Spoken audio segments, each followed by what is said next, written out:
Before we get started, any questions from last time?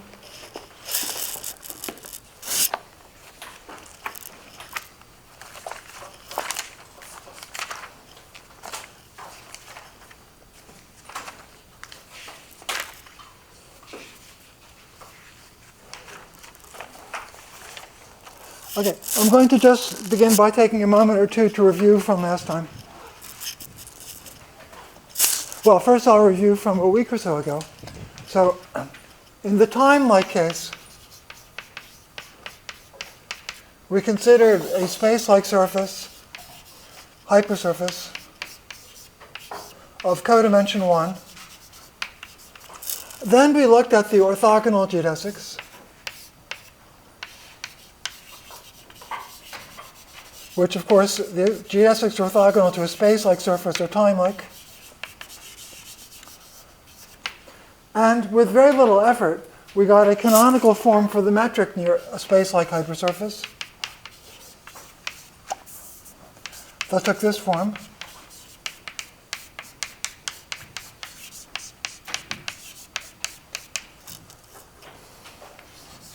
You could describe it by saying we imposed some gauge conditions. But it was useful to understand that the gauge conditions, well, first of all, they can be imposed, but the geometrical meaning of imposing them is that we were looking at the orthogonal time-like geodesics to the surface. And that perspective helped us understand what it would mean if this coordinate system became bad. And then, magically, Einstein's, in general, rather complicated equations gave a very simple interpretation to one component of the Einstein equations, the TT component. Now, we wanted to do the same thing with, so,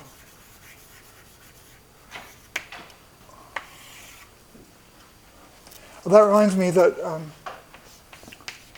the second homework is on my website. And also it will be on Canvas, where you can submit the homework. So we wanted to do something similar with light-like geodesics, but in that case we couldn't consider a codimension 1 space-like surface simply because a light-like geodesic can't be orthogonal to a codimension 1 surface.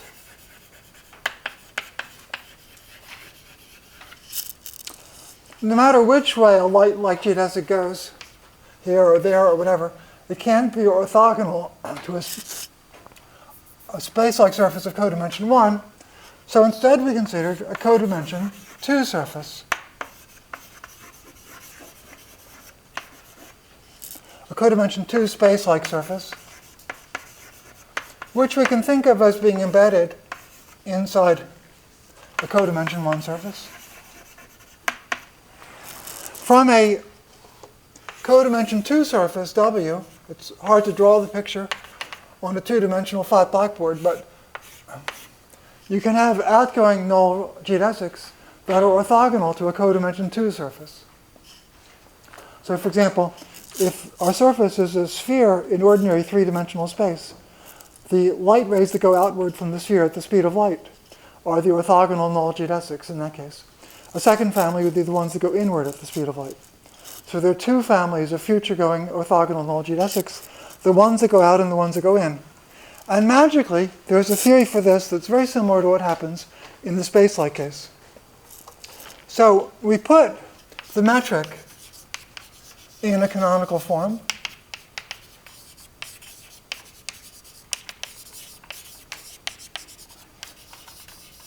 Well, okay. In this situation, there's a d-1 manifold we're interested in.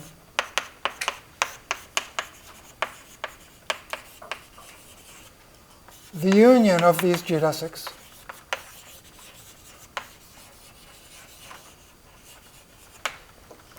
So we have our codimension 2 surface, space-like surface. Going out from it is a d-2 parameter family of null geodesics. Together they will sweep out at least near the initial surface a d-1 manifold, which I'll call Y. So we had a canonical form of the metric near W and in fact near Y. The canonical form was, I won't repeat the derivation. I'm just going to write the answer we got last time.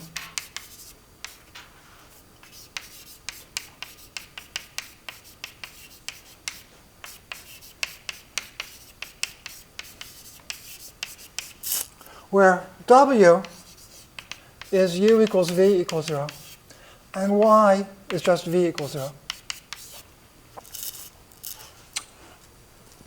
And Y is swept out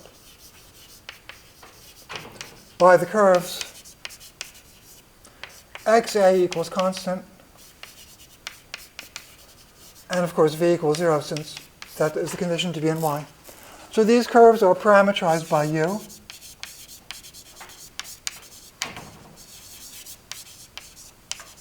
And in fact, U is an affine parameter for these geodesics.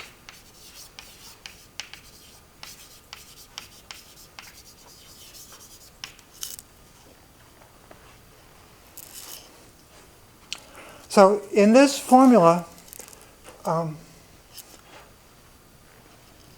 so Q is independent of U at V equals 0, but there's no other constraints.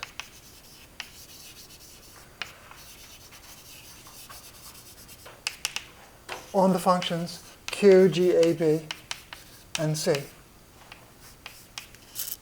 Otherwise, except for the one fact that Q doesn't depend on U at V equals 0, all the coefficients that appear in this formula are completely general functions.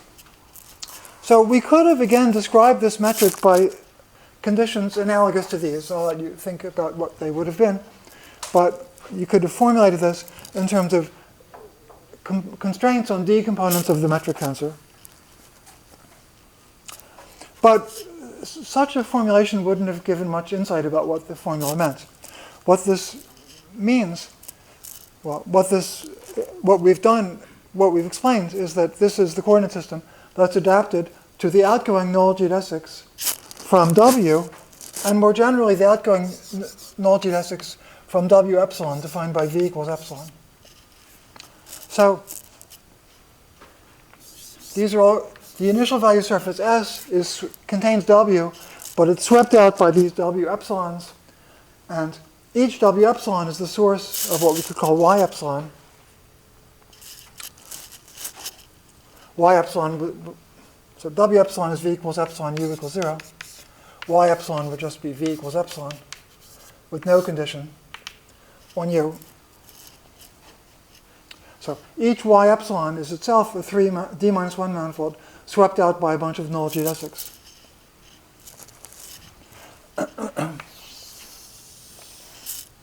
Now, as in the derivation was longer, and the reason in this case the derivation was almost immediate. In this case, the derivation was a little bit longer and messier, and the reason was we started with W, and to get this picture we had to introduce V, which we didn't start with, and then the W epsilons, and then finally we put it in this form. So the derivation is longer because we started in codimension 2 instead of codimension 1, so there were more steps. But the final answer, in many ways, is very similar. And the most important relationship is that the rate, well, one component of the Einstein equations in this coordinate system comes out to be amazingly similar to the TT component of the Einstein equations in this case. Before I go back to that, though, I want to say one more thing, which is we should ask, when can this coordinate system break down?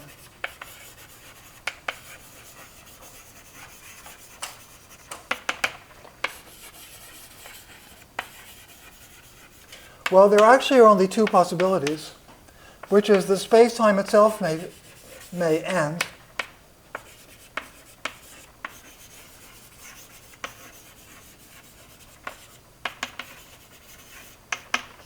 by this I mean the following.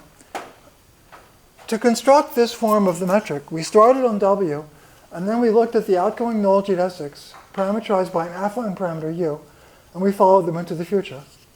They may or may not extend up to u equals infinity. The space-time might end. Informally, we might reach a singularity, a value of u past which we can't continue. In fact, the goal today will be to explain Penrose's theorem, which gives a sufficient condition under which that happens. So we definitely have to be aware that the space-time may break or end, in which case there will be an upper bound on u for some or all of these null geodesics. An upper bound on u for some or all values of the other coordinates. So if a single null geodesic can't be solved, isn't complete, can't be made complete by solving the geodesic equation to all values of u, that's a signal of some kind of incompleteness or singularity of the space-time. The space-time might end, and in fact, we're aiming to prove that under certain conditions it will. So we need to be aware of that possibility. Now, as long as the space-time itself doesn't end, there's only one other thing that can go wrong, and it's the same thing that could go wrong in the previous case. In the previous case, we tried to parameterize a point in space-time by how long in proper time it was from S and where the geodesic that reaches it originated on S. In other words, we swept out space-time by a point on S together with the geodesic, and if we were lucky, given the geodesic and also given the initial position of the geodesic and also the time along the geodesic, that was supposed to be a set of coordinates for a space-time point. But we know that that fails if these geodesics intersect, or even if they have a focal point, meaning that infinitesimally they try to intersect. Now, we're in the same situation here. To find this coordinate system, we start at a point on one of the w epsilons, which just means a point in S, and then we take the null geodesic, outgoing null geodesic, orthogonal to w epsilon, and we solve the geodesic equation. And generalities about ordinary differential equations will tell us that the solution is real analytic as long as the coefficients in the equation are real analytic and the initial conditions are real analytic. If we don't reach the end of the space-time, that means that the equations are real analytic and the initial conditions were real analytic. So the solution is real analytic as long as the space-time doesn't end, meaning the functions q, g, and c are all going to be real analytic functions. Now, given that, what can go wrong? The metric is a well-defined d by d symmetric matrix, but it could fail to be non-degenerate. The only thing that could go wrong is that this metric tensor could become degenerate. But e to the q isn't going to vanish, which would mean q going to minus infinity, because v was independent of u. Q was independent of u at v equals 0. So this little bit remains non-degenerate. And we could have done that at any value of v, incidentally. We just are focusing on v equals 0. So the only thing that actually can go wrong is that the matrix, the d minus 2 by d minus 2 matrix GAB could become degenerate.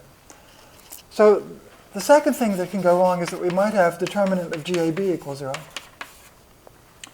But that's actually the condition for a focal point.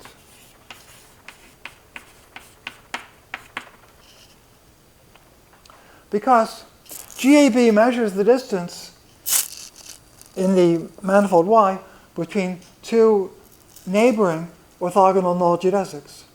And if GAB is going to 0, it means that two of the null geodesics that are initially slightly displaced from each other and orthogonal to W are actually converging. So as in the time-like case, the only things that can go wrong are either that the space-time itself ends, which we will prove under certain conditions. In the time-like case, we proved that with Hawking's theorem. Or the determinant of GAB could become 0, which is the condition for a focal point. So the strategy is we're reversing history because Penrose was first before Hawking. But the strategy will be the same as in the way we've presented Hawking's theorem. We're going to find a condition under which we can predict that the determinant of GAB has to go to 0. And then knowing that, we'll actually be able to find a condition under which the space-time has to end. Any questions?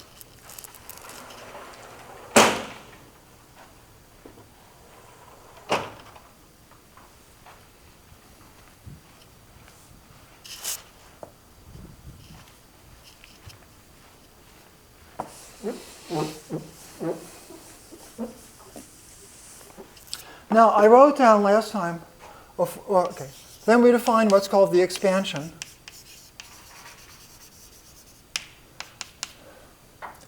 One over a dA du is called the expansion.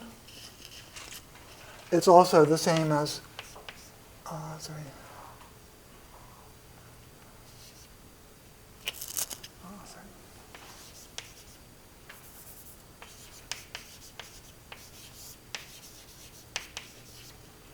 I think it's the same as half d by du of the square root of the determinant of g. And then we also had last time sigma, which is a half of g inverse dug minus the trace. And then I remarked last time that there's a formula for the UU component of the Ricci tensor.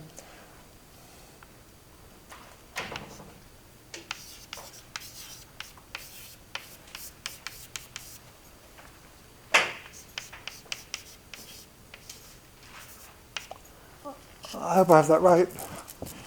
Which looks exactly the same as the analogous formula for RTT in the time-like case, except that in the time-like case we had d minus 1, and here there's d minus 2. That comes from the fact that now GAB is a d minus 2 by d minus 2 matrix.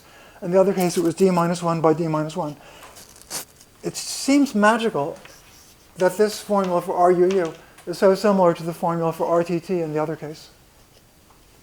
Anyway, checking this formula is problem 1 on the problem set, so I won't do the computation for you on the blackboard.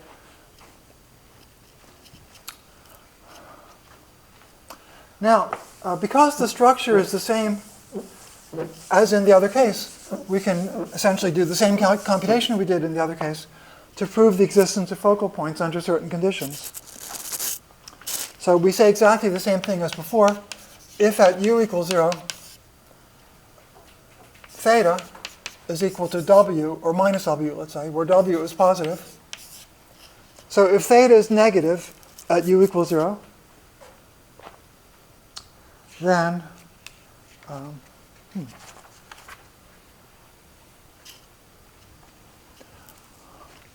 well, okay.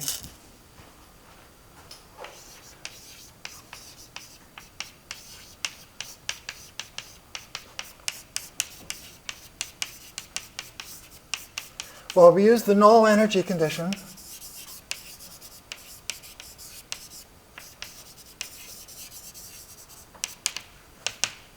Which says that TUU is non-negative at each space-time point. And that tells us that the right-hand side is less than 0. As I remarked last time, the null energy condition is far more robust than the strong energy condition used in Hawking's theorem. The null energy condition is satisfied in all reasonable classical field theories. Certainly all standard ones.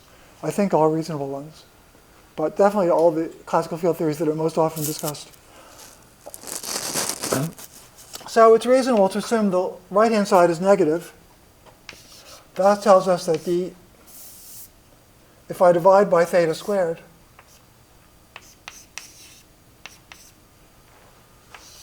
the right-hand side is still negative. So I can write that in the form d by du of 1 over theta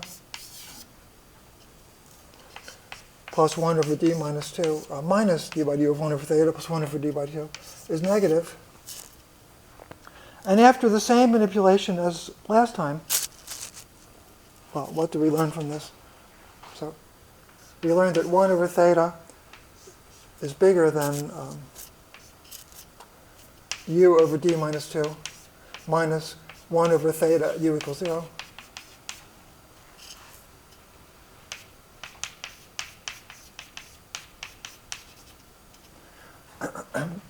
We get an upper bound on theta that tells us that it goes to minus infinity. Gosh, I don't have it.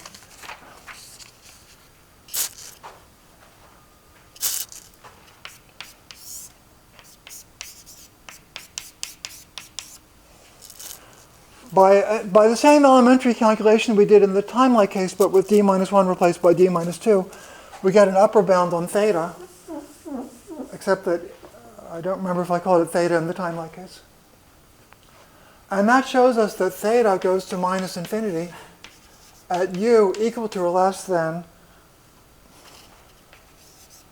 d minus 2 over w. So we get an explicit upper bound on when u goes to minus infinity. But since u equals dua over a, the only way for u to, and a is going to be a smooth function. A can't go to plus infinity. It might go to 0. Right? Part of the real analyticity is that the only thing that a can do, which is bad, is go to 0, as long as the space-time is good. So theta going to minus infinity means that a goes to 0, or maybe the space-time ends.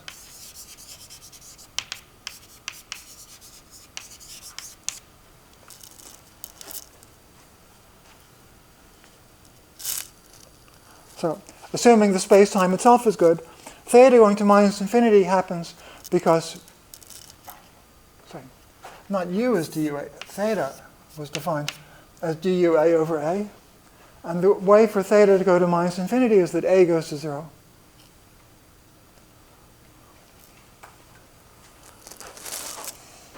For example, dua can't go to minus infinity. That's part of the real analyticity.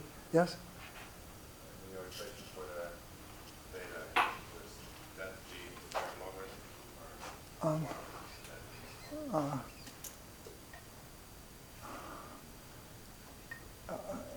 No, I don't think so. I think this is correct, but It should be over what? the determinant. Ah, okay. Sorry. Is that correct? Yeah. Okay. You're right. Because yeah. Sorry. That's right. A is the sorry. If you want a half, then I shouldn't have the square root. Right. A is the square root of the determinant of g. So, just rewriting this, it's 1 over the square root of the determinant of g times d by du of the square root of the determinant. But you can also get rid of the square root, which I tried to do, but I left out the factor of det g. As Herman says, we could also write it as a half d by du of the logarithm of the determinant.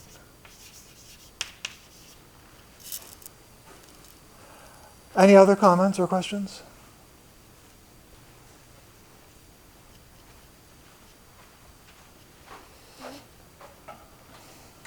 So, well, what makes this remarkable is that it only involves conditions at one point.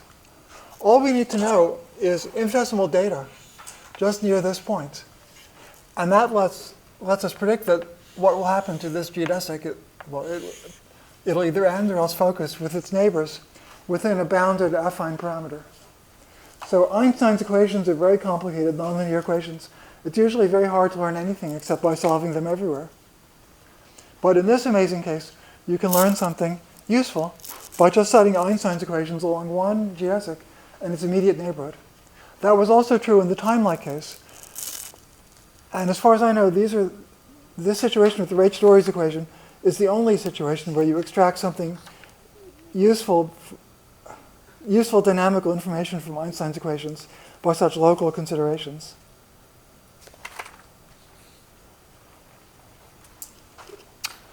Now, what is it going to be good for? Well, the first thing we'll show it's good for is proving Penrose's theorem. But what's Penrose's theorem about? So let's remember a Schwarzschild black hole, first of all.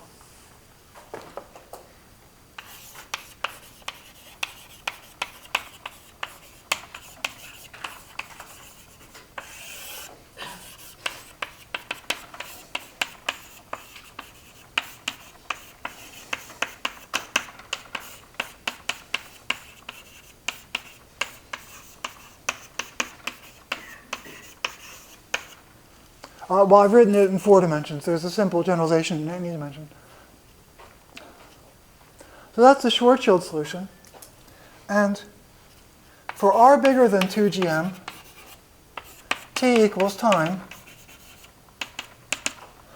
a causal path can only go forwards or backwards in time. You can't stand still in time. You can't make time stand still. But for r less than 2gm, 1 minus 2gm over r is negative, and the roles of t and r are exchanged. So you can stand still in t if you wish, when r is less than 2gm, but you can't stand still in r. Time's inexorable passage forces you to greater or lower r, depending on which is the direction of the future. So I hope, I'm not intending to describe Penrose diagrams. I'm hoping, I will give a very brief explanation, but not self-contained, of what's a Penrose diagram. And I'm hoping most of you are familiar with them already. Otherwise, you might, for example, look at Wald's book to brush up on Penrose diagrams. I will draw the Penrose diagram of a collapsing star, and I'll very briefly explain what the diagram is showing.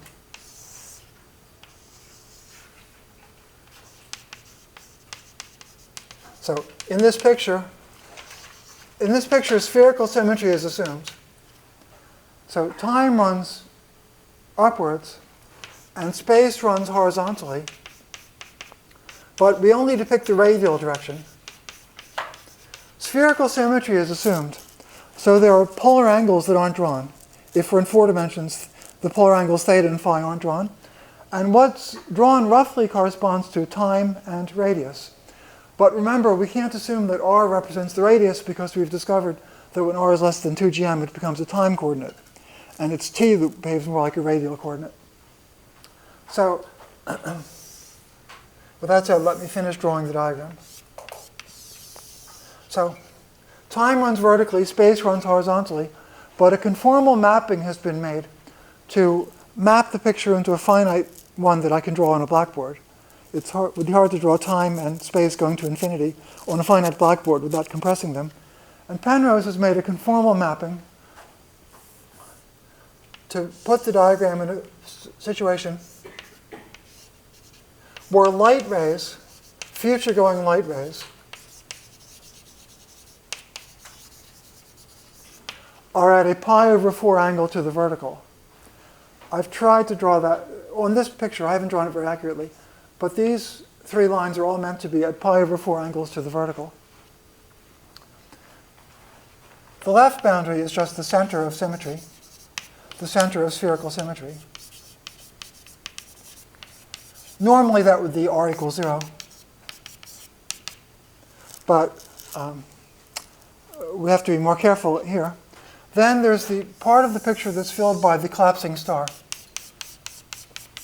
So the far past is at the bottom. Far past means time goes to minus infinity. Spatial infinity is this corner. That's r goes to infinity. Let's say with r much greater than t. Then what's called null infinity. Well, past and future null infinity are here. What's meant by null infinity? Well, null infinity means that r goes to infinity, but t minus r is fixed. So if you're looking at an outgoing massless radiation, it will propagate to t equals infinity, but the retarded time, t minus r, which in flat space would have been the time when the signal was emitted, assuming it came from the origin, is fixed. So outgoing massless radiation ends here, and past infinity, null infinity in the past, t goes to infinity with t plus r fixed. And finally, future infinity is here. That's t goes to infinity with fixed r.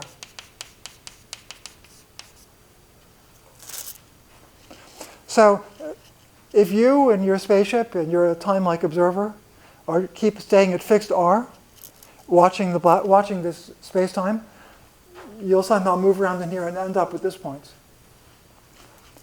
That's where time goes to infinity at fixed r. Or, in general, time goes to infinity with r much less than t. Instead of saying fixed r, I could just say that r is much less than t. You'll still end up here. So the various ways of going to infinity with different relations between t and r correspond to the past, spatial infinity, future infinity, or null infinity. Then this wiggly line up here is the Schwarzschild singularity, where r is 0.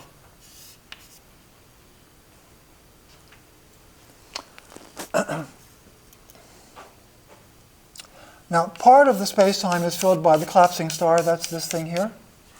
So the collapsing star, well, I'm assuming it was made from massive particles. If so, it came from the far past with r much less than t. So I drew it as emanating from this point. If the collapse partly came from ingoing massless radiation, I'd have drawn the star more like this, because it could have occupied part of past infinity in the past. But if it was made from tables, chairs, and other massive objects, then it originated down here. Now, this very important diagonal line is the horizon. So that diagonal line is at a pi/4 angle to the vertical, meaning it depicts an outgoing radial geodesic. Clearly, if you're to the right of that line, on a causal curve, you can escape to infinity at the speed of light. If you go outward with the pi/4 angle from the vertical, you'll stay away from this one, and you'll reach null infinity. You don't have to go at the speed of light. A time-like path would have reached future infinity, or could have reached a later point in null infinity. Not the soonest one that a massless light ray would get to, but still somewhere. You'd have to accelerate to asymptotically close to the speed of light, but if you are able to do that, you'd get up there. In the real world, you probably don't have rocket engines that would do that, but classical general relativity would allow it. If, however, you're behind the horizon, then try as you might, all you can do is go toward the future, and wherever you go to the future, you'll end up on the singularity. So this space-time ends on a singularity. Well, actually, what is the solution for this space-time? Well, outside the surface of the star, it's just a piece of the Schwarzschild solution. Inside the surface of the star, it's harder to give an explicit solution, but for example, there's the Oppenheimer-Snyder solution in the case that the star just consisted of collapsing dust. In that case, you can find an explicit solution for the non-Schwarzschild part, the interior part. In a more realistic model, that would be complicated. So when Penrose arrived on the scene,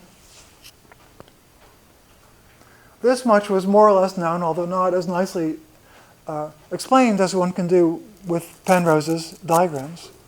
And although I said I wasn't going to explain them, I did a little bit more than I was intending to, because I had no idea what fraction of you actually know about Penrose diagrams. So I didn't want people to be completely lost. Anyway, this much was known with perfect spherical symmetry, but Penrose asked the question, suppose you don't have perfect spherical symmetry. To what extent can you show that there is a similar picture to this one? Oppenheimer and Snyder had showed that if you have perfect dust, well, it'll collapse to a point, but you could worry that in Newtonian physics even, perfect dust could collapse to a point. What would hold it up? And what would happen if you have a more realistic equation of state and if it isn't perfectly spherically symmetric? Anyway, Penrose wanted to show that there was a qualitatively similar behavior, even if you didn't have the idealized situation that you can solve explicitly. So he proved what I will call Penrose's theorem. Well, we're going to navigate toward Penrose's theorem. He proved a theorem that shows that a space-time that satisfies certain conditions that are satisfied by anything sufficiently close to Schwarzschild is going to be incomplete toward the future. Now, his key insight was the notion of a trap surface.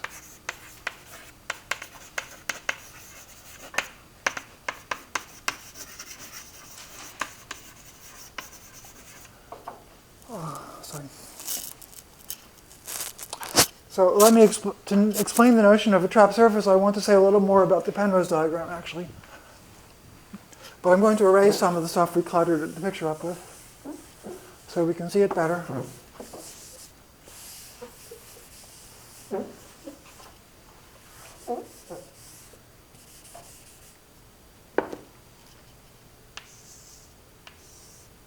Now,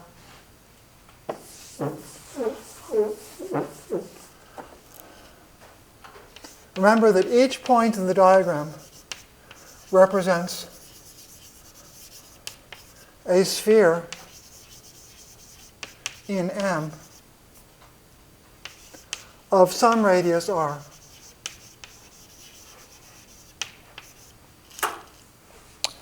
Now, that's a well-defined statement because spherical symmetry is assumed. So each point represents a sphere, and the metric on the sphere is assumed to be spherically symmetric. And a spherically symmetric metric is just r squared d omega squared for some r. So there's a well-defined function r on this spacetime. Or more generally, on any spherically symmetric spacetime, there's a well-defined function r. At each point in a spherically symmetric spacetime, you have a sphere of some radius r. So that's a well-defined function. It'll be, well, in the part of the spacetime outside the collapsing star, it'll be the function that appears in that version of the metric. Inside the star, we don't know in general what it is. But first of all, there is a well-defined function r on this whole picture. Now let me tell you the values it takes. So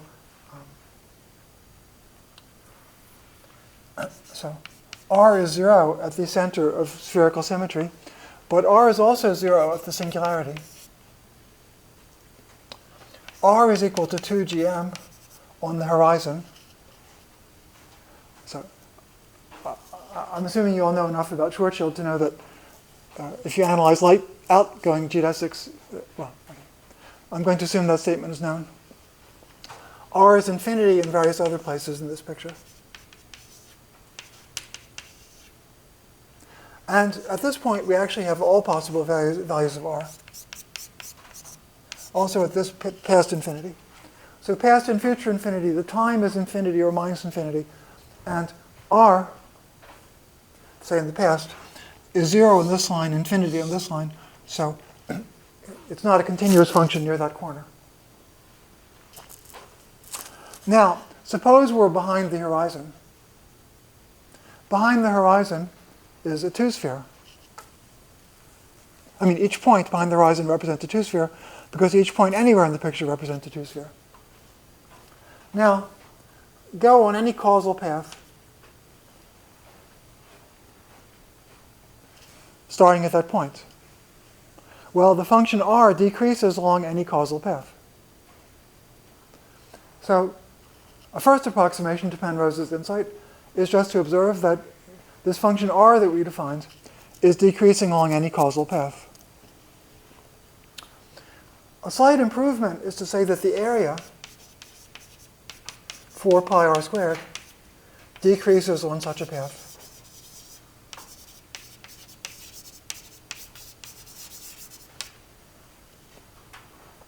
The reason that's an improved statement is that Penrose wanted to formulate things in a way that didn't assume spherical symmetry. The definition of the function r required spherical symmetry, but it doesn't take spherical symmetry to imagine some two-sphere behind the horizon. You wouldn't have a preferred one, and the metric won't be spherically symmetric, it'll be lumpy, but it'll have some area. So instead of saying that r was decreasing along a causal path, he said that the area of the corresponding surface was decreasing along the causal path. So one hypothesis about generalizing the known case is to take a surface with the property that if you move it forward along any causal path, its area would go down. But that turned out to be too strong. What Penrose discovered is that instead you should look at the outgoing and incoming null rays from the surface. And that leads us to the idea of a trap surface. trap surface has W is a codimension 2 space-like surface. And it has an area.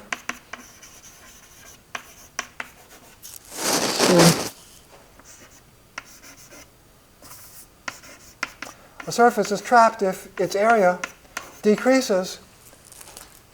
So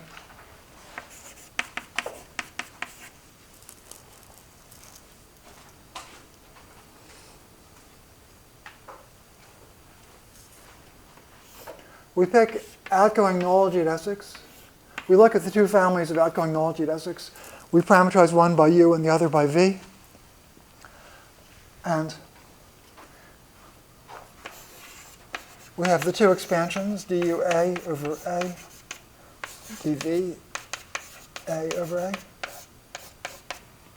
A surface is trapped if its area increases if it tries to go either out or in at the speed of light.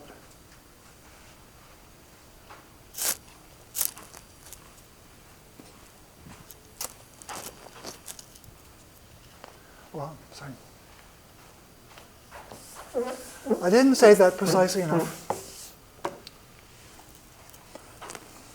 I should have said that A is the area density.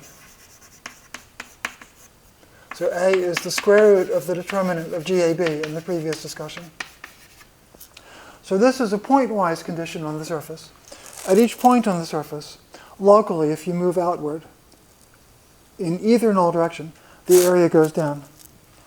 I'm afraid we need a different symbol for the integrated area, maybe curly A.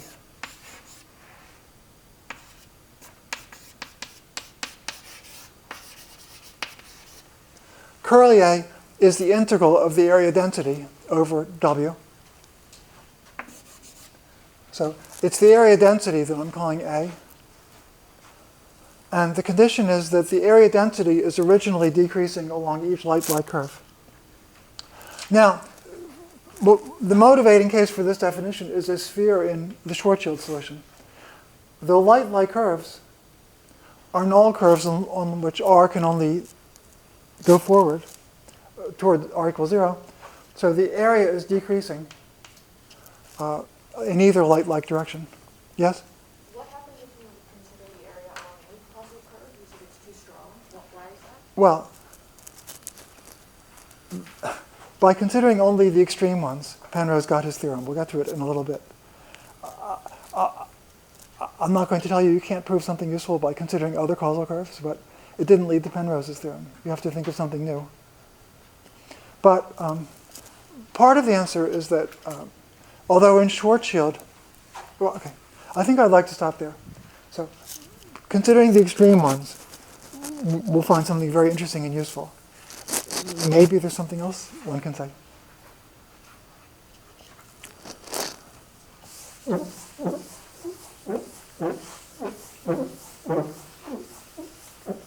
Let's just look at some surfaces. So for example, here's a two-sphere. This is meant to be a two-sphere in Minkowski space. And let's say that U parameterizes the outgoing geodesics, V parameterizes the in ones. This is an example where theta out is positive and theta in is negative. Right? If you take a two-sphere in a Minkowski space and you move outwards at the speed of light, you're increasing the area. Move inwards at the speed of light, you're reducing the area. This is a local statement. We could move outwards uniformly everywhere, and that will increase the area. But just moving outwards a little bit in one little region will increase the area. Because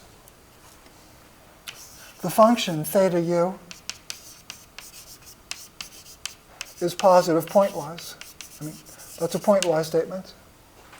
So wherever we move the surface outward at the speed of light, its area density is increasing. If you move it inwards at the speed of light, its area density would be decreasing. Now, it's not hard to give an example in Minkowski space of a surface with the property that both theta u and theta v are not everywhere positive. All we need to do is to consider a kind of lumpy sphere. might be a little hard to draw, but you see, where it bends out, the outward rays would cause the area to increase. But where it bends in, if you go outward, you're actually decreasing the area. So in this picture, theta u is positive, but theta v is negative at the bottom. But over here, it's opposite.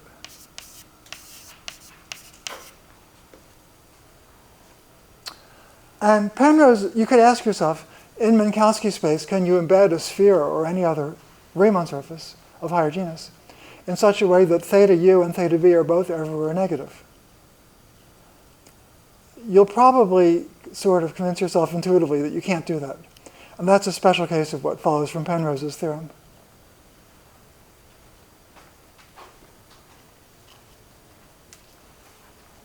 Any questions on the notion of a trapped surface?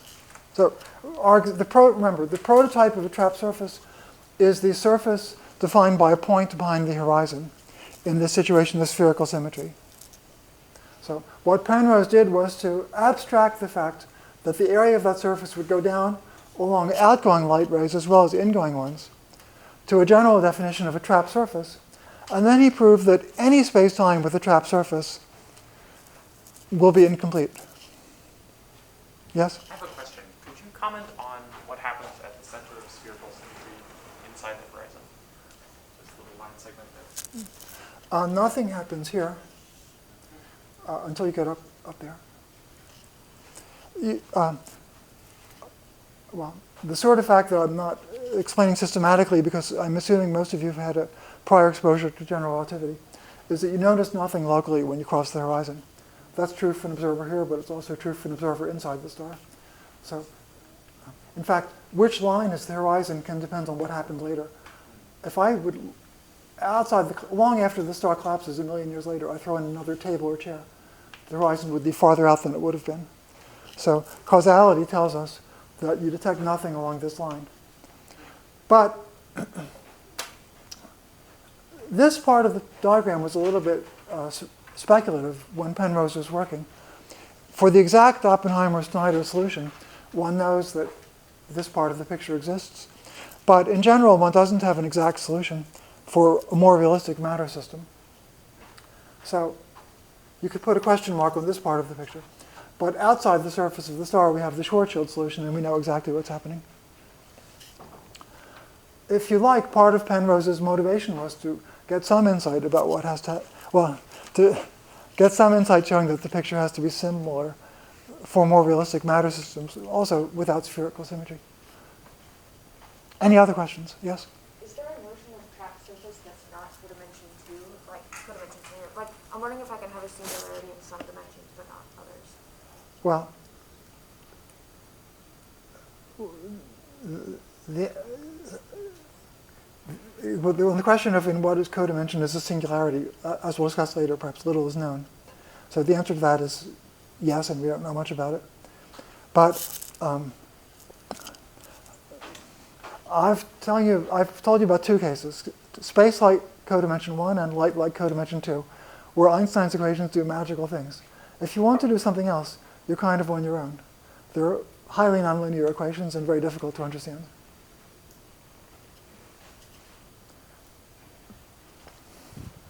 Any other questions? Yes? So inside the horizon, is there a well-defined notion of which direction of causal path tends towards the future in the sense of an arrow of time and increasing entropy from? Well, forget about entropy. In this picture, future going means within a pi/4 direction of the vertical.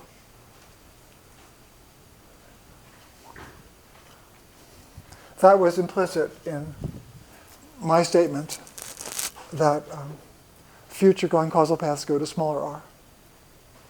But does that relate to what an observer who's inside the horizon would experience as time goes forward?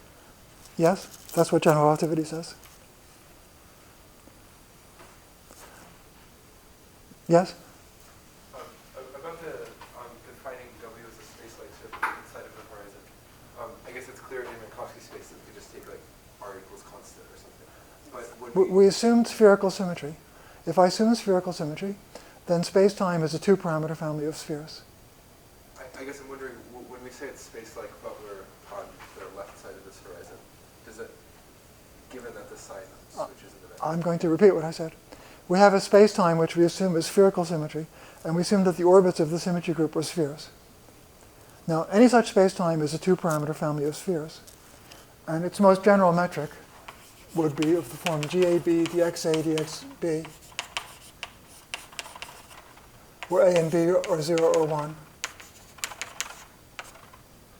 plus some function r of xa squared, d omega squared. That's the most general form of a metric with spherical symmetry and the orbits being spheres. So there are two things in the game. One is a two-dimensional geometry, and the other is a function, r, on that geometry. So since space-time by definition is a smooth manifold, the two-dimensional geometry is a smooth manifold. That two geometry is what's been drawn on the blackboard. However, in drawing it, I made use of Penrose's trick of a conformal mapping to conformally map it to finite distances so we can see it and talk about it better. But apart from the conformal mapping, this picture is simply this two geometry. And then we have a function r on that two geometry.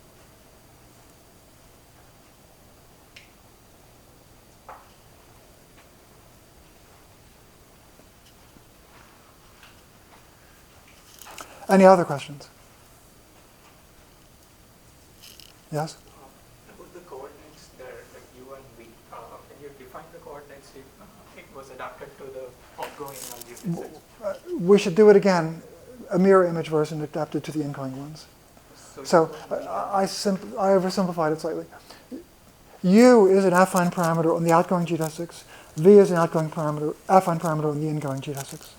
So in the way we derive the Raychaudhuri's equation, well, I didn't say anything about exactly how to define V. We could have made it be an affine parameter on the ingoing geodesics. Well, I might say the positivity condition doesn't depend on U being an outgoing affine parameter. It just depends on U being a parameter that increases along the geodesics.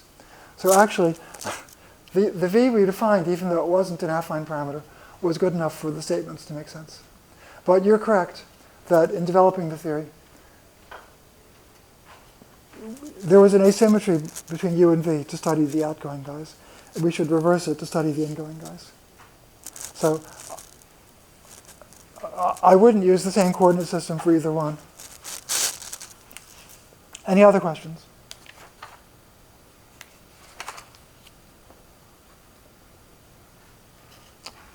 Okay, now we get to Penrose's theorem. I jumped the gun by writing it on the name on the blackboard before, forgetting I hadn't introduced trap surfaces yet. So here are the assumptions in Penrose's theorem. M is globally hyperbolic.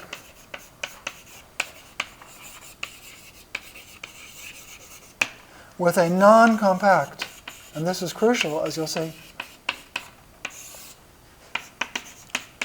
initial value surface S.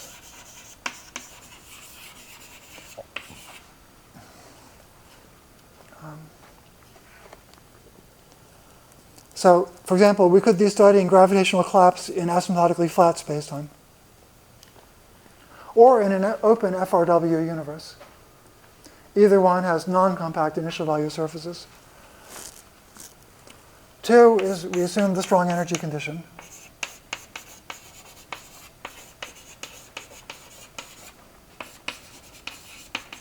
Not the strong energy condition, sorry. The null energy condition.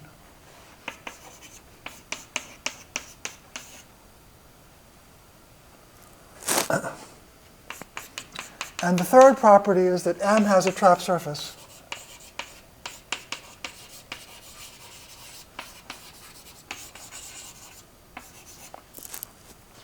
Under those conditions, we learn that M is not geodesically complete.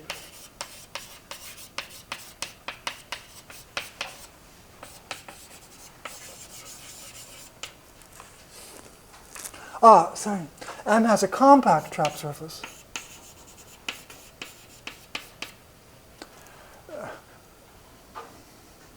we won't get anywhere with just a little tiny piece of a trap surface. We need a compact trap surface.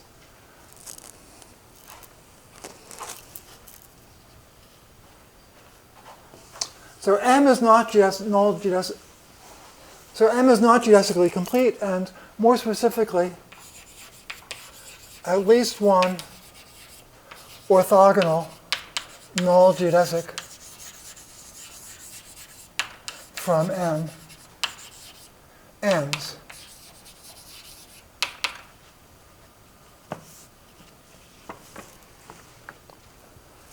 When I say it ends, I mean it can't be defined up to infinite affine parameter. It ends at a finite value of its affine parameter. So a motivation is that in the Schwarzschild case, we have this point that corresponds to a trap surface. The outgoing and incoming null geodesics actually all end in a finite value of the affine parameter. It's obvious in the picture that they all end at a finite value of the Schwarzschild time. It's slightly less obvious that they end at a finite value of the affine parameter. Maybe I should have put that on homework. But anyway, it's a true fact. So Penrose wanted to prove something like this in general, but he proved something much weaker that happens in Schwarzschild.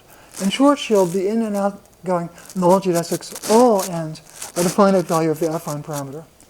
In general, Penrose only proved that some orthogonal null geodesic ends at a finite value of its affine parameter, so that the spacetime is geodesically incomplete. What's that? Oh, W, thank you.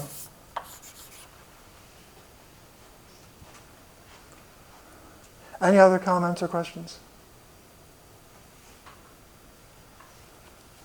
Okay, so the idea is to look at the boundary of the future of W.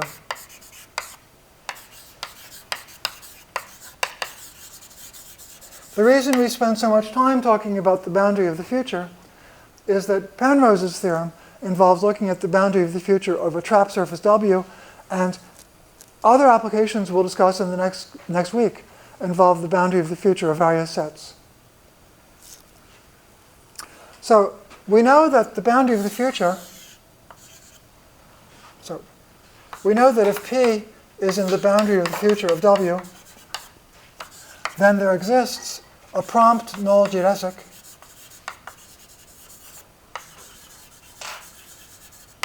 from W to P.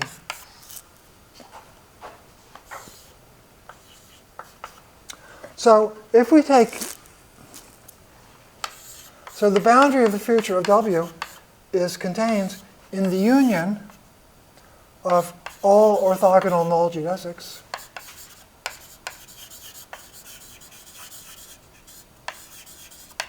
from W. If we simply brutally take the union of all orthogonal null geodesics, we'd get a set that contains the boundary of the future of W. But that would be too much, because we know that a point on an orthogonal null geodesic isn't in the boundary of the future if it's after a focal point. So we could do better if we say that, actually, the boundary of the future is equal to the union of the prompt parts of all orthogonal null geodesics from W. Because each point in the boundary of the future can be reached by a prompt curve, which is one of these orthogonal null geodesics. So to investigate this, let's look at a particular gamma.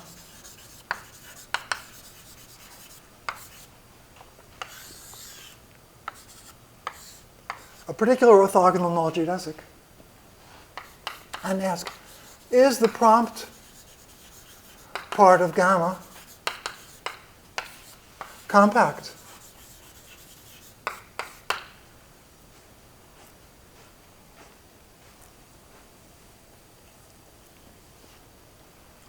Well, the answer is yes if a gamma has a focal point.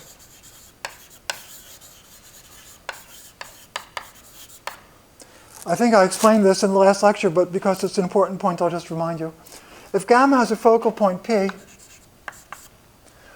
then anything after P, the part of gamma after P isn't prompt. The part of gamma up to and including P is a closed set. It might not be, well, it might not be entirely prompt, but okay. We use the fact that the boundary of the future of W is closed in M.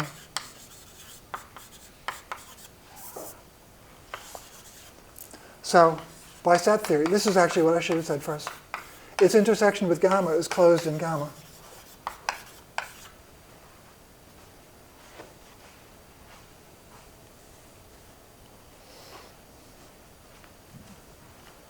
So, as I think I actually said last time, the only options are it could equal, one option is to equal gamma, and that would be not compact. Or it could equal an initial part of gamma, an initial closed interval in gamma, and then it is compact.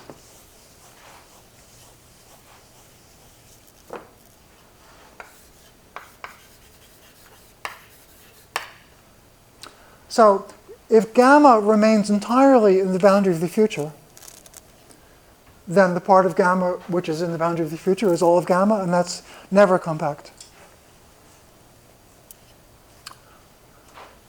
But if gamma eventually leaves the boundary of the future, then the prompt part of gamma, the part in the boundary of the future, is an initial closed interval, and it is compact. So if gamma has a focal point, we're in this case.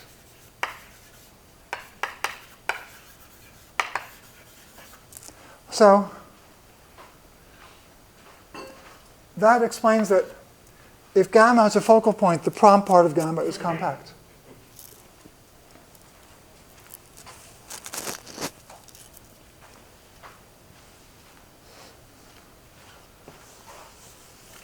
Now, in the hypothesis of Penrose's theorem, we're given that theta u equals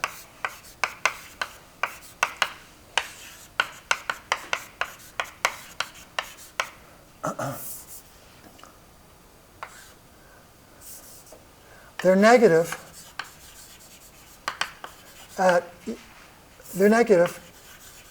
along W. In other words, at u equals v equals 0.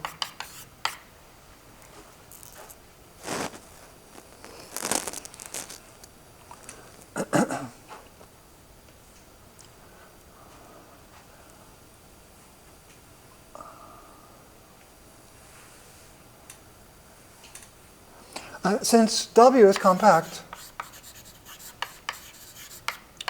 so they're uniformly negative. There is some lower bound, positive, negative upper bound. There's some W greater than 0, such that theta u and theta v are everywhere no bigger than minus W. If they're negative on a compact manifold, then there's some lower bound strictly less than 0.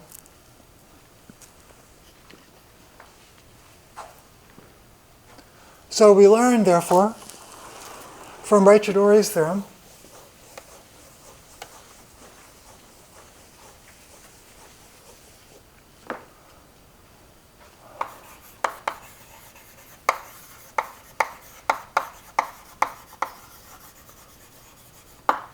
we learned that each gamma has a focal point at u equal to or less than d minus 2 over w, or v equal to or less than d minus 2 over w. In other words, the outgoing and incoming ones have an upper bound on the value of u or v of the first focal point, which is d minus 2 over w. So we proved that unless the space-time ends, each gamma has a focal point. So if M is geodesically complete,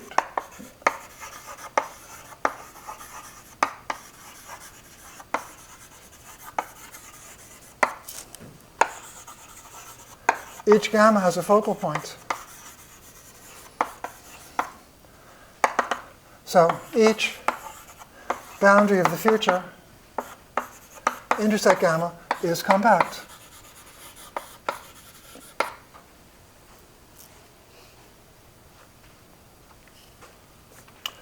But, you see, a point in the boundary of the future is determined by what data?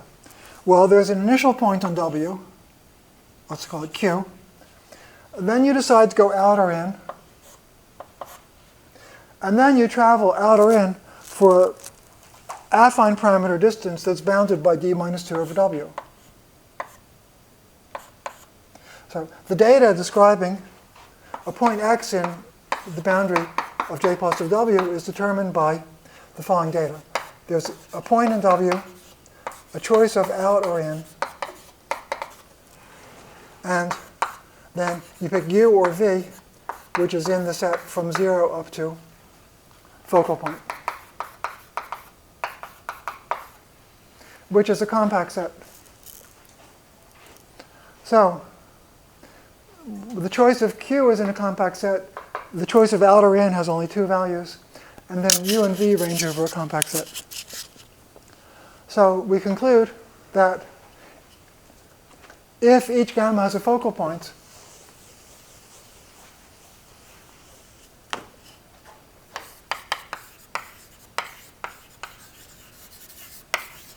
we would conclude that the boundary of the future is compact.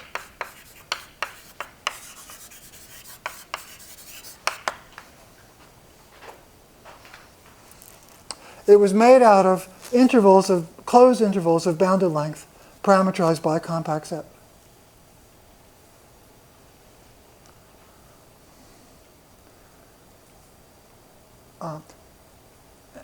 Any questions about that?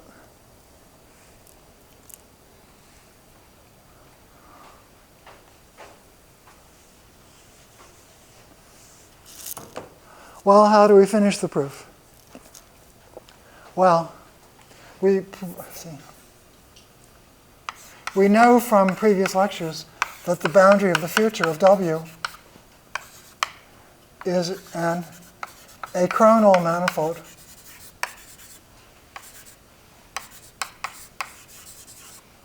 of codimension 1 and isomorphic to part of S. So as I actually said last time, a manifold that's part of S and has the same dimension as S is either S itself or an open set in S. That's why it's important here that S isn't compact. Since the boundary of the future, if S isn't compact, then neither S nor any open set in S is compact. So this is a contradiction. It's impossible for a compact achronal manifold to be either S or part of S.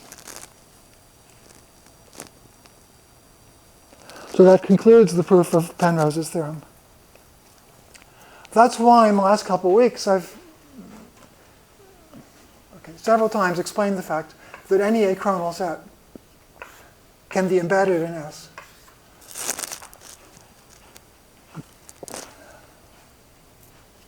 And then we emphasized that the boundary of the future of a set is a manifold. And, the boundary of the future is an achronal manifold. So it can be embedded in S. And if it's compact, S would have to be compact, and this manifold would have to be all of S. So this is how Penrose proved that the existence of a trapped surface, together with a null energy condition,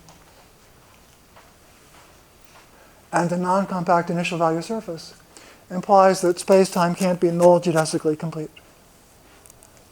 Any questions on that? Yes? I guess one obvious question is there anything one can still say in closed?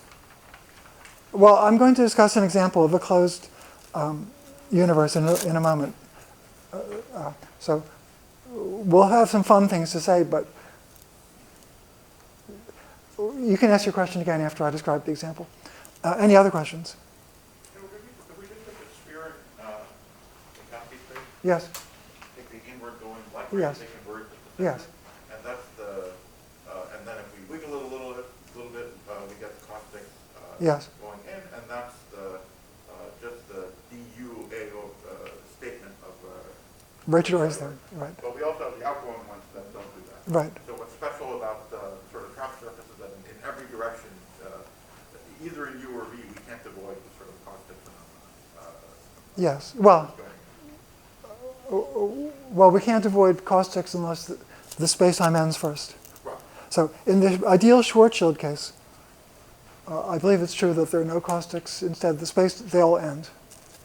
But they would reach caustics, the outgoing and incoming ones, because theta is negative, would reach caustics within a known upper bound on the affine parameter if the space-time extends far enough.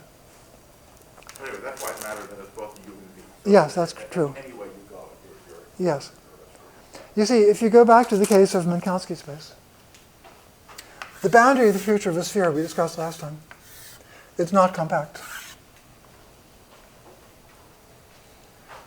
It's got a cone, and it's got a sort of outward going cone. If you think about it, it's a manifold of codimension 1, although not smoothly embedded in Minkowski space. And it is isomorphic to S.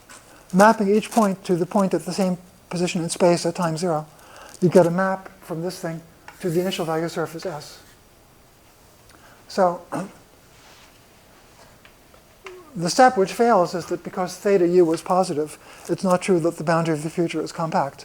Everything else I've said is true, and the boundary of the future, the argument would prove that the boundary of the future is isomorphic to either S or an open set in S, and in this case it's isomorphic to S.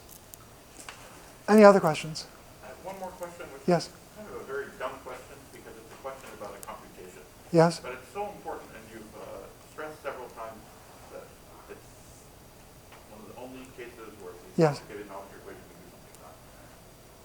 The real, one of the magical things, maybe the most important magical thing, seems to be the fact that RTT and RUU are just positive.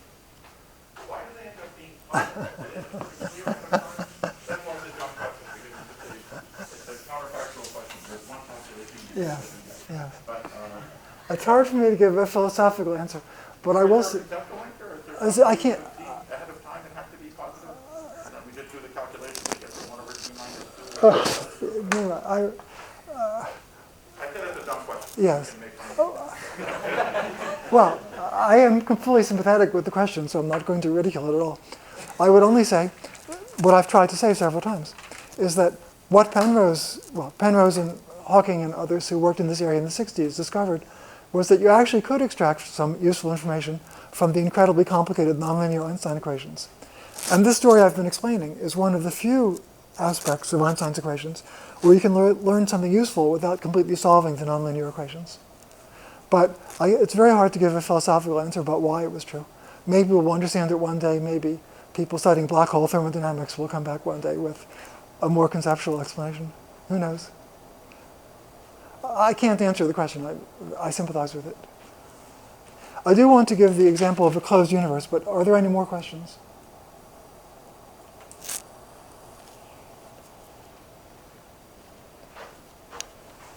So for a closed universe, what's called a closed universe is a universe that's closed in the space directions. It has a compact initial value surface.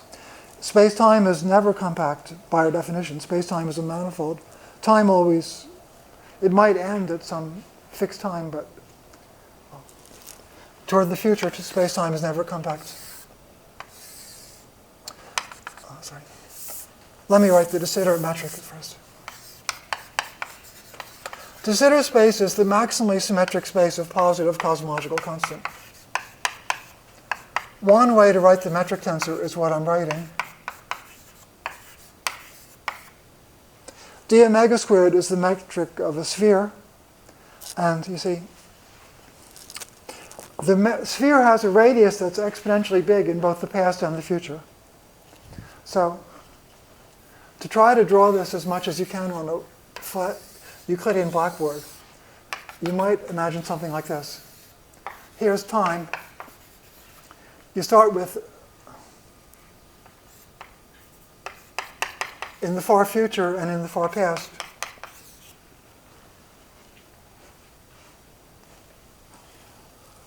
the cosh is extremely big, so the radius of the sphere, we could call this r squared d omega squared, where r, which is the radius of the sphere, is the cosh of t over r, exponentially big in both the past and the future.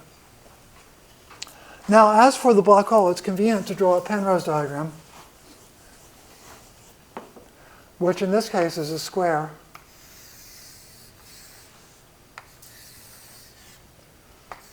T is infinity at the top, t is minus infinity at the bottom. Now, a spatial section is a sphere. But in the Penrose diagram, the sphere is collapsed to one dimension.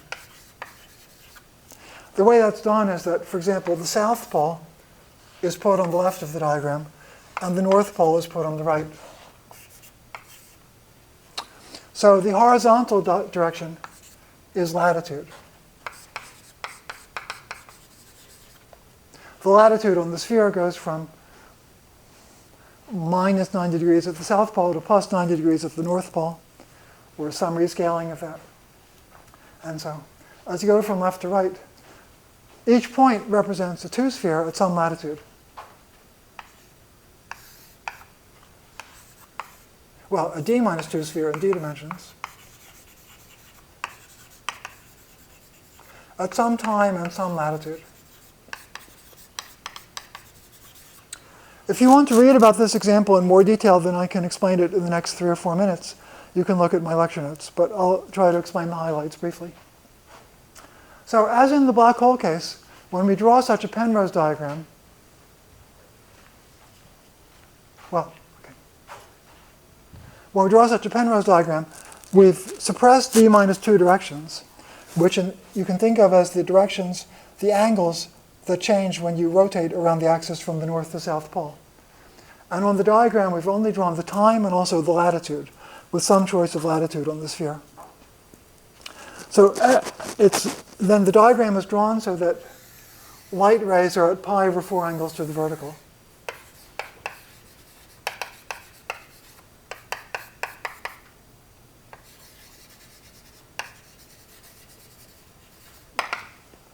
Now, this space-time has trapped surfaces.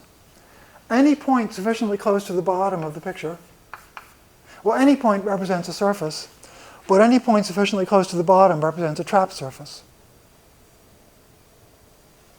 So it's a space-time with trapped surfaces. It's a globally hyperbolic space-time.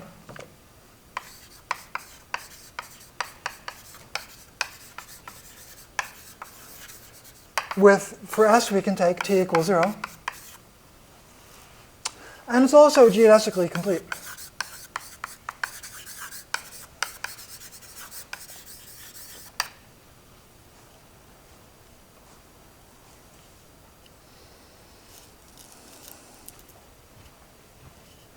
So it has trapped surfaces. Any point sufficiently close to the bottom represents a trapped surface.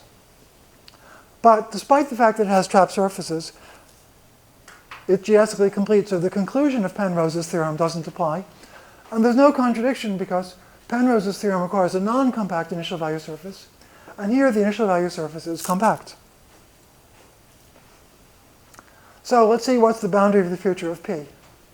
Well, we look at the outgoing null rays from P. A null ray in one direction reaches the north pole at a finite time, before time equals infinity. A null ray in the other direction takes longer, but it also reaches the south pole at a finite time. So we have a d minus 2 sphere at the point P, but when it reaches the north pole, it's collapsing to a point. When it reaches the south pole, it's also collapsing to a point. So if W is the d minus 2 sphere that corresponds to the P, then the boundary of the future of W is actually a sphere topologically. So it's compact. In the course of our proof, we proved that if the spacetime is geodesically complete, then the boundary of the future of a trapped surface is compact. Here I've more or less shown it to you in this example, although you might want to look at the lecture notes and think about it in more detail. here we have an example of a compact surface, and we check that the boundary of the future is compact.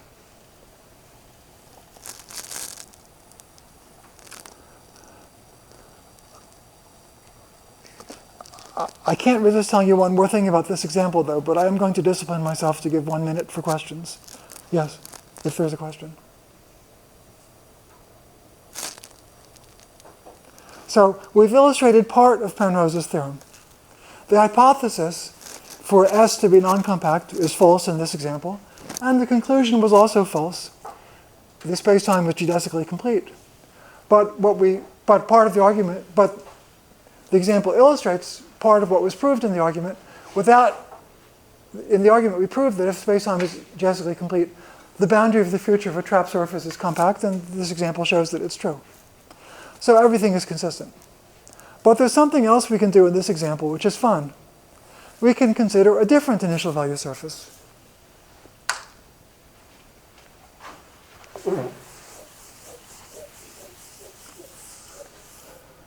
Well, I'm just going to draw it on this picture. Unfortunately, I use the letter S for the North Pole, South Pole, and also for the surface. I'll call it curly S. So the initial value surface we used could have been the one that I drew there. That's a perfectly good initial value surface. And with that choice of initial value surface, de Sitter space is a globally hyperbolic spacetime that's geodesically complete. Now I'm going to draw another space-like surface, S prime. Except I think the picture is too busy, so I want to redraw it.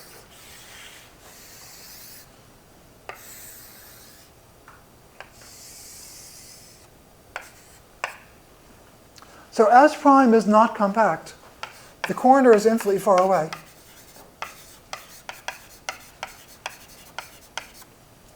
Because remember, t is minus infinity at the bottom of the picture. And the cosh is blowing up near t equals minus infinity. So this corner is infinitely far away. And S prime is definitely not compact. We can't add the corner there. S prime, however, is a complete Riemannian manifold.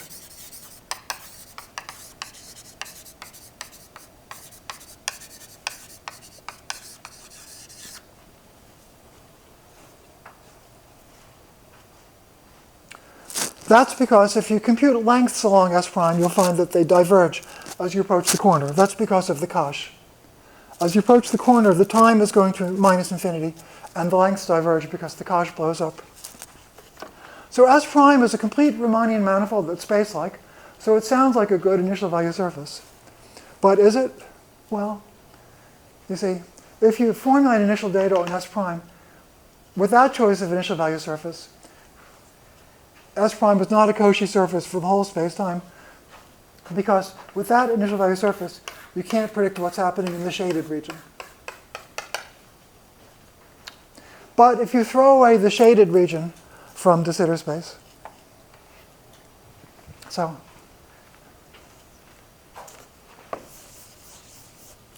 if M prime is de Sitter minus the shaded,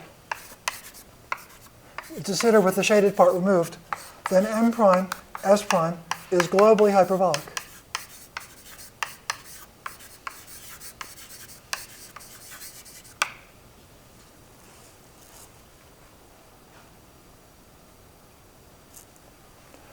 I just threw away whatever part of M have the property that you can't predict what's happening there from initial data only on S prime, because the corner is missing and stuff from the corner could go all throughout here.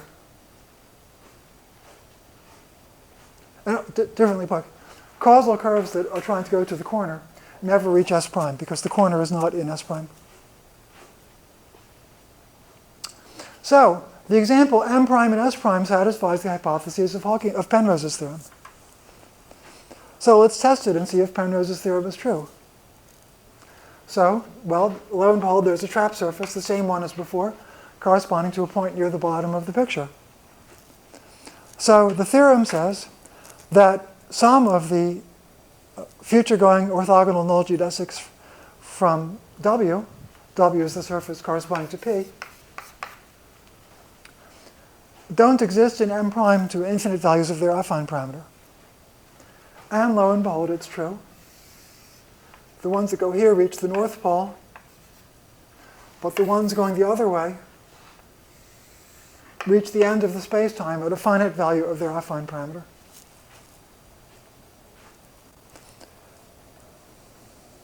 So the hypotheses of Penrose's theorem were true. M prime and S prime is geodesically complete with a non-compact initial value surface, and moreover, it has a trap surface. And Penrose's theorem says that this spacetime is not geodesically complete, and it indeed is not, because some of these null geodesics leave the spacetime.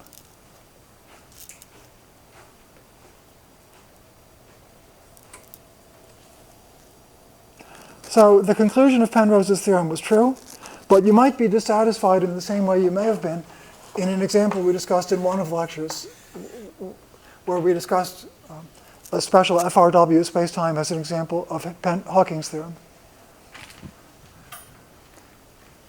In each case, you might be frustrated because the phenomenon predicted by the theorem turns out to be, in this example, a failure of completeness rather than a singularity. The spacetime can be continued past the failure of completeness, but not in a way that's predicted from data on the Cauchy hypersurface. We really have to go because there's a class in 5 minutes, but if there's a very quick question, you can go ahead now. Okay, see you on Thursday, and don't forget, if you're interested in doing the homework, you can find the second assignment on my website.